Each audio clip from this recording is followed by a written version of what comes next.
Thank you very much. Good morning. It's not good enough for us now to say to Remainers, you lost, get over it, because we must accept that the vast majority are actuated by entirely noble sentiments. A real sense of solidarity with our European neighbours and a desire for the UK to succeed. All I am saying is that by going for Brexit, we can gratify those sentiments and more.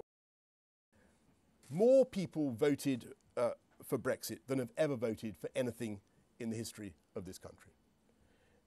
And I just say in all candour, if there were to be a second vote, I really think it would be another year of turmoil and wrangling and feuding in which the whole country would be the loser. So let's not go there.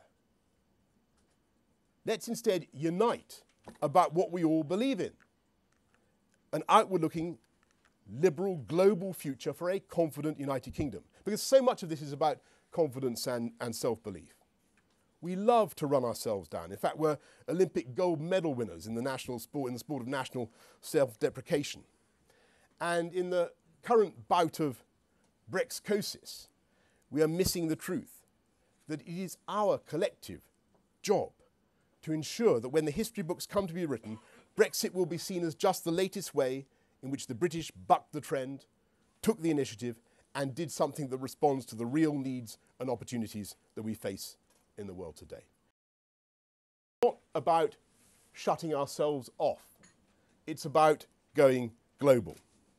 It's not about returning to some autarkic 1950s menu of spam and cabbage and liver. It's about continuing the astonishing revolution in tastes and styles, in the arts, music, restaurants, sports, that has taken place in this country, in my lifetime, not so much because of EU membership, that would be to commit the fallacy we know in the Foreign Office's post hoc, ergo propter hoc, but as a result of our history and our global links, our openness to people and ideas that has brought 300 languages onto the streets of London, probably the most diverse capital on earth. In that sense, Brexit is about re-engaging this country with its global identity and all the energy that can flow from that. And I absolutely refuse to accept the suggestion that it is some un-British spasm of bad manners.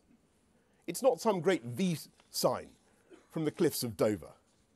It is the expression of a legitimate and natural desire for self-government of the people, by the people, for the people. And that is surely not some reactionary Faragist concept.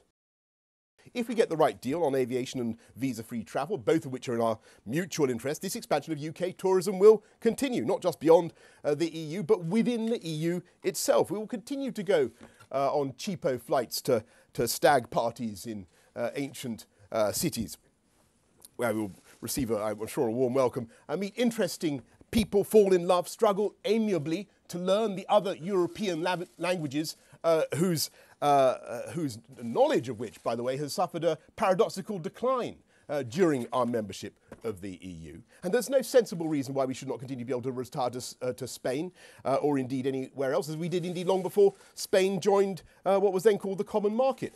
We can continue the whirl of academic exchanges that have been a feature of European cultural life since the Middle Ages and whose speed of cross-pollination has been accelerated by the internet, as well as schemes like Horizon or Erasmus, all of which we can continue to support and whose participating scholars are certainly not confined to the EU.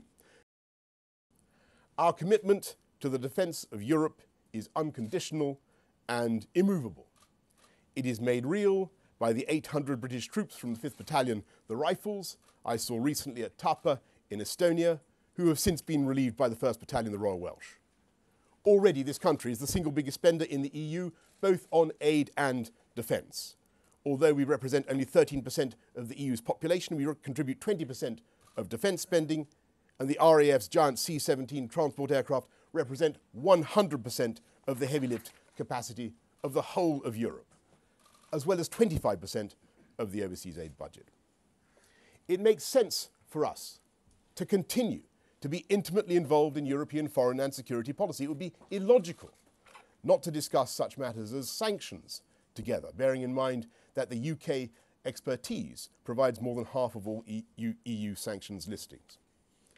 We will continue to be Europeans both practically and psychologically, because our status as one of the great contributors to European culture and civilization, and our status as one of the great guarantors of the security of Europe, is simply not dependent on the Treaty of Rome as amended at Maastricht or Amsterdam or Lisbon.